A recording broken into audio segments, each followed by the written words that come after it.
Hey there, friends. Welcome to the Having a Mom Moment podcast, where we dive deep into the world of motherhood and beyond. I'm your host, Shannon Warner, and I am excited to embark on this journey with all of you.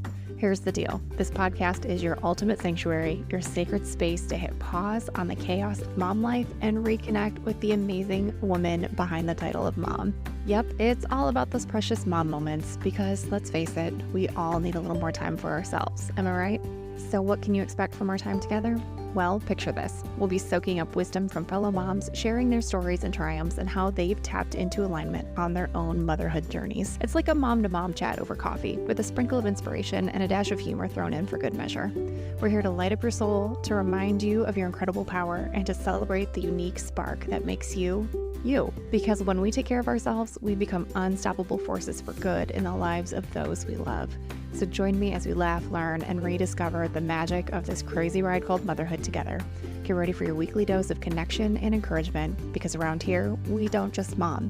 We mom with purpose and power in alignment with our true selves. Stay tuned, my friends. The adventure starts now. Hi, friends. I had hoped to have a guest episode for you this week, but frankly, my heart is not in it because I am completely devastated by what is happening in our former home region of Asheville and the surrounding areas. Western North Carolina as a region has been decimated by Helene. And if you aren't aware, I'm going to take just a couple of minutes to make you aware. And I'll be back next week with a guest episode. So if you don't want to hear it, friend, I see you. It's fine. The world's on fire and it's a lot. Just hit next. No hard feelings. But if you have just a moment, I just want you to understand from someone who lived in that area for a decade, who worked in an area that has been wiped off the map, essentially, who has friends and family there who are, as we speak, standing in lines, trying to get support from FEMA, or who are stranded on top of their mountain until the road can be cleared so that they can get down to town and get provisions. Catastrophic. This has been called a 1,000-year flood. This has been referred to as devastation of biblical proportions. This is going to require decades to rebuild from. Please understand that this region of the western part of North Carolina, tucked away in the beautiful Blue Ridge Mountains, should not have seen weather like this. Helene came up from the south, from the Gulf of Mexico, hundreds of miles away. The nearest coastline is the Atlantic coast, and in South Carolina, actually, about 4 hours away, depending where you are in Western North Carolina. The fact that this storm was able to make landfall the way that it did and cause such destruction is just unfathomable. Before the storm even landed in Western North Carolina, a front had dropped so much rain that cities were underwater, many, many feet underwater. And then this storm landed and just unleashed hell fury. I've seen video from my friends of trees down, of just Armageddon-like scenes. My one friend used that term, and I think it's most appropriate here. I don't know how to convey to you in a way that you will understand that towns have literally been washed away. Not that they've been flooded and that their buildings are still standing with damage.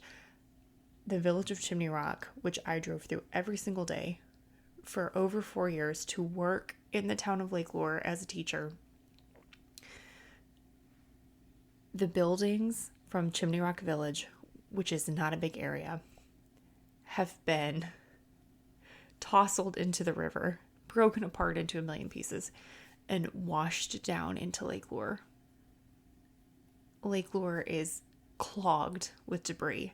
There are cars, there are pieces of buildings, there are toppled boats, there's I'm sure there's unthinkable things right there in the lake right now. And the Rocky Broad River there not only flooded but rerouted.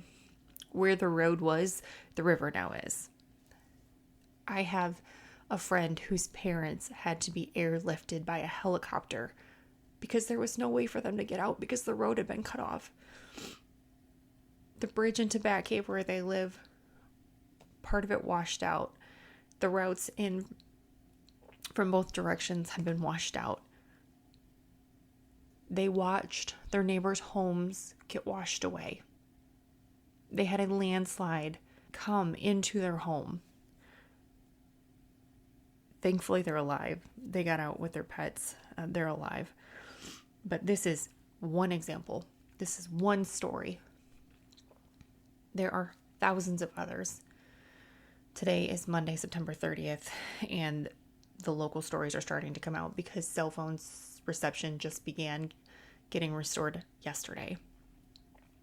And people there aren't even fully aware of how bad it is in surrounding cities and towns and communities because they haven't had access to know just how extreme this is.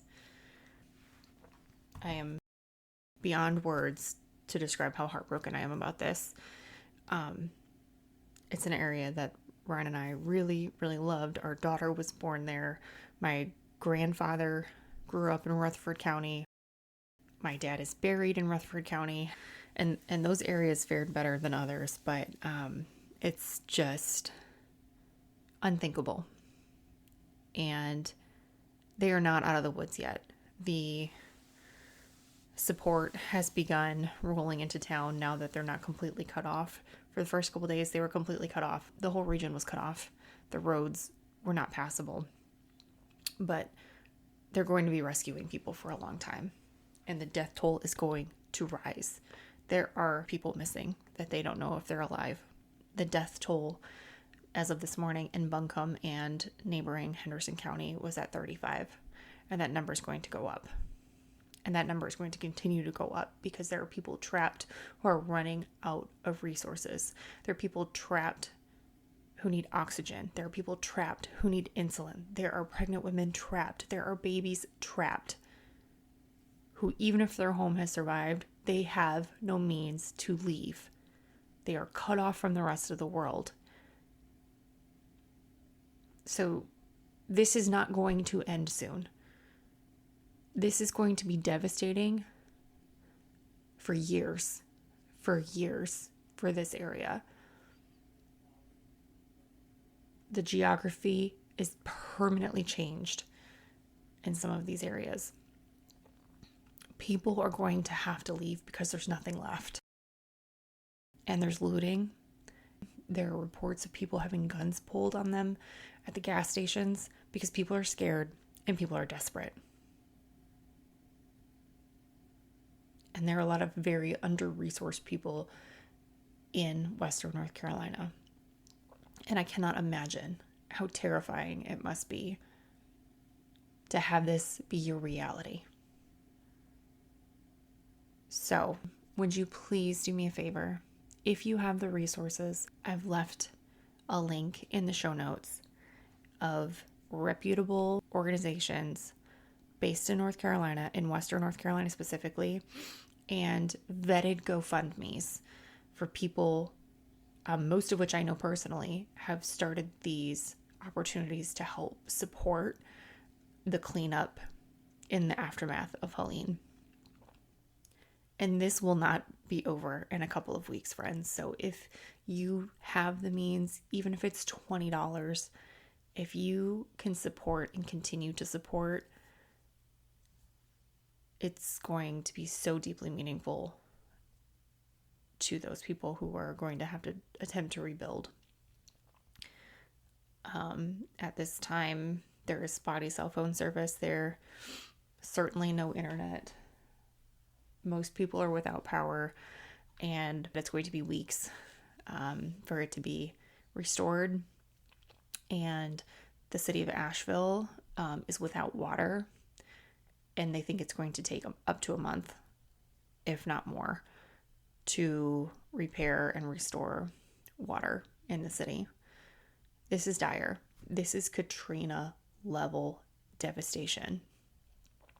And while I'm grateful that our life journey brought us back to Michigan, I am heartbroken to have to watch this from afar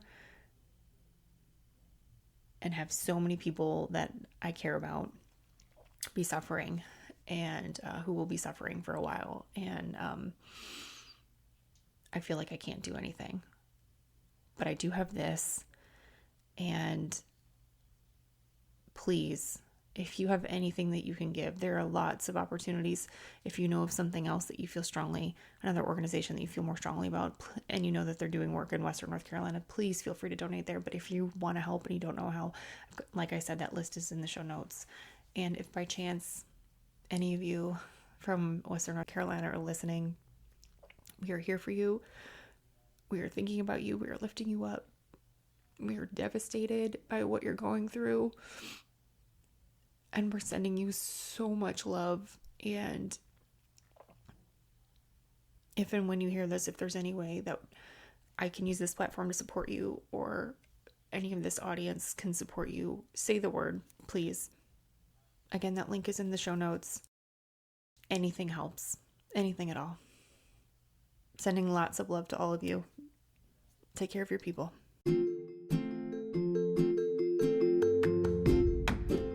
That's a wrap on another episode of the Having a Mom Moment podcast. Thank you so much for tuning in and for sharing this space with us today. Before you go, don't forget to check out the show notes for any links or resources mentioned in today's episode. And hey, while you're at it, why not give me a follow on Instagram and Facebook at Having a Mom Moment. You can also visit havingamaMoment.com for even more mom-inspired resources. If you've enjoyed today's conversation as much as I have, please be sure to hit that subscribe button so you never miss out on future episodes. And it would mean so much if you leave us a glowing 5-star review on your favorite podcast platform. Until next time, remember to embrace those mom moments, find alignment in your journey, and always honor the incredible woman you are. Take care, friends, and we'll see you on the next episode.